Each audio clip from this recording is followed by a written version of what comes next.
தண்ணிக்கு மேல வந்து விட்டத்தை பாக்குறது என்ன சுகம், என்ன காத்தோட்டம். யார் பாது கரையில ஒரு உருவம் தெரியுது. சரி, யாருன்னு போய் கேப்போம். ஹலோ ஹலோ மிஸ்டர், நீங்க யாரு? நான் உங்களை இதுவரை இங்க பார்த்ததே இல்லையே. யாருப்பா அது? ஓ, நீயா?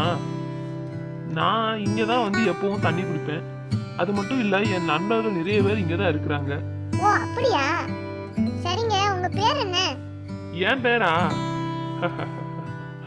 தவளை, ஃப்ராக் அப்படின்னு சொல்லுவாங்க. அது சரி, உன் பேர் என்ன?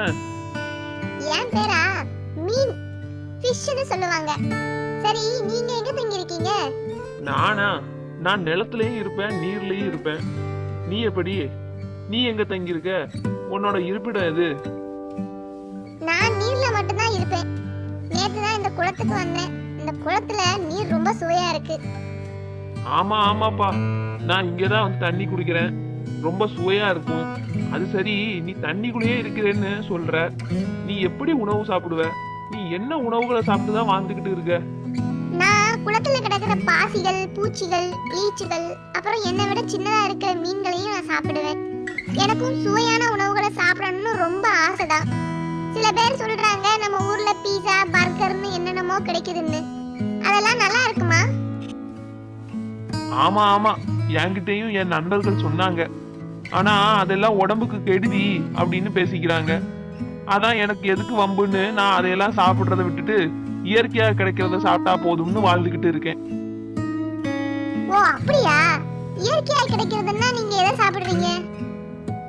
நானா? நான் இங்க கிடைக்கிற பூச்சிகள், வண்டுகள், ஈக்கள், அப்புறம் நீண்ட புழுக்கள் இதெல்லாம் சாப்பிடுவேன். எனக்கு நீண்ட நாக்கு இருக்கிறது இல்லையா, அதனோட உதவியாலதான் எல்லாத்தையும் பிடிச்சு சாப்பிட முடியுது. சரி தவளையாரே, நீங்க இப்படி நிலத்துல இருக்கீங்களே, உங்களை மற்ற விலங்குகள் சாப்பிடாதா? உங்களுக்கு பயமா இருக்காதா? பயமா? பயத்தை பார்த்தா வாழ முடியாதுடா தம்பி. பயந்து உள்ளே இருந்தா யாரு சாப்பாடு தருவா? எனக்கு நண்பர்கள் இருக்கிறாங்க. எல்லாரும் சேர்ந்துதான் உணவு தேட போவோம். எங்களுக்கு பாம்புகளை பார்த்தாதான் பயமா இருக்கும். அதுவும் சுதாரிச்சு செயல்பட்டா நாங்க தப்பிச்சுடுவோம். நீ தண்ணிக்குள்ளே இருக்கிறதுனால உனக்கு வேற விலங்குகளால தொந்தரவு இருக்காது, அப்படித்தானே? இல்லை தவளையாரே, எனக்கும் சில விலங்குகளை பார்த்தா பயம்தான். என்னை விட பெரிய மீன்கள், அப்புறம் இந்த பாம்புகள், வாத்து, கொக்கு இதெல்லாம் எங்களை பார்த்தாலே கொத்திட்டு போயிடுது. அப்புறம் மீன் பிடிக்கிறோன்னு பேர்ல எங்களை தூக்கிட்டு போயிடுறாங்க. அந்த மாதிரி வேலையில நான் பாறைக்கு அடியில போய் தான் ஒளிஞ்சுக்கிறேன். பயப்படாதடா தம்பி, தைரியமா இருக்க பழகிக்கோ. அதுதான் வாழ்க்கையில முக்கியமான விஷயம். எல்லாத்தையும் எதிரா நின்று முயற்சி செஞ்சு போராடணும், சரியா? நான் நாளைக்கு வரேன், சந்திக்கலாம். என்ன? நீங்க சொன்னதுக்கு அப்புறம் எனக்கு ஒரு புது தைரியம் வந்த மாதிரி இருக்கு. சரி சரி, இப்படியே பேசிக்கிட்டு நான் சாப்பிட மறந்துட்டேன். முதல்ல போய் சாப்பிட்டுட்டு வரேன். பாய் பாய்.